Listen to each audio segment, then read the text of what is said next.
রাঙ্গুনিয়ায় বাংলাদেশ ইসলামী ফ্রন্টের প্রতিনিধি সম্মেলন অনুষ্ঠিত। চট্টগ্রামের রাঙ্গুনিয়ায় বাংলাদেশ ইসলামী ফ্রন্ট রাঙ্গুনিয়া উপজেলা শাখার প্রতিনিধি সম্মেলন ও কাউন্সিল অধিবেশন শনিবার 18 মে বিকেলে উপজেলাস্থ একটি কমিউনিটি সেন্টারে অনুষ্ঠিত হয়েছে। বাংলাদেশ ইসলামী ফ্রন্ট রাঙ্গুনিয়া উপজেলা শাখার সভাপতি আলহাজ মাওলানা আলী শাহ নেসারীর সভাপতিত্বে অনুষ্ঠানে উদ্বোধনী বক্তব্য রাখেন বাংলাদেশ ইসলামী ফ্রন্ট রাঙ্গুনিয়া উপজেলা শাখার সাবেক সভাপতি অধ্যক্ষ মাওলানা আজিজুল হক কাদেরী। প্রধান অতিথি ছিলেন বাংলাদেশ ইসলামী ফ্রন্ট কেন্দ্রীয় আইন বিষয়ক সম্পাদক অ্যাডভোকেট ইকবাল হাসান। প্রধান কাউন্সিলর ছিলেন চট্টগ্রাম উত্তর জেলা ইসলামী ফ্রন্টের যুগ্ম সাধারণ সম্পাদক অধ্যাপক সৈয়দ গিয়াস উদ্দিন।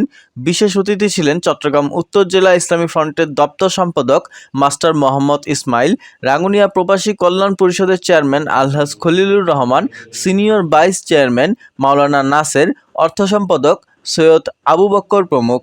উপজেলা ইসলামী ফ্রন্টের যুগ্ম সাধারণ সম্পাদক শাহ শাউন এর সঞ্চালনায় অনুষ্ঠানে বক্তব্য রাখেন ইসলামী ফ্রন্টের নেতা মাওলানা ইলিয়াস নইমি, উপজেলা ইসলামী ফ্রন্টের সহসভাপতি মাওলানা করিম উদ্দিন নুরি, সহসভাপতি করিম উদ্দিন হাসান, সাধারণ সম্পাদক সাবেক ভাইস চেয়ারম্যান আক্তার হোসেন, যুগ্ম সাধারণ সম্পাদক মাস্টার মাহমুদুর রশিদ মাসুদ, সাংগঠনিক সম্পাদক মাস্টার আব্দুল কাদের, অর্থ সম্পাদক সালাহ উদ্দিন নেজামি, সহ অর্থ সম্পাদক সানাউল্লাহ, রাঙ্গুনিয়া উত্তর যুব সেনার সভাপতি, দক্ষিণের অর্থ সম্পাদক তারিকুল ইসলাম, প্রচার ও প্রকাশনা সম্পাদক দেলাওয়ার হোসাইন, ছাত্র সেনা উত্তরের সভাপতি জয়নাল আবেদিন, দক্ষিণের সভাপতি শাহে ইমরান রনি, সাধারণ সম্পাদক রবিউল মুস্তফা রাফি সহ উপজেলা ও ইউনিয়ন ইসলামী ফ্রন্টের অঙ্গ ও সহযোগী সংগঠনের নেতৃবৃন্দ উপস্থিত ছিলেন।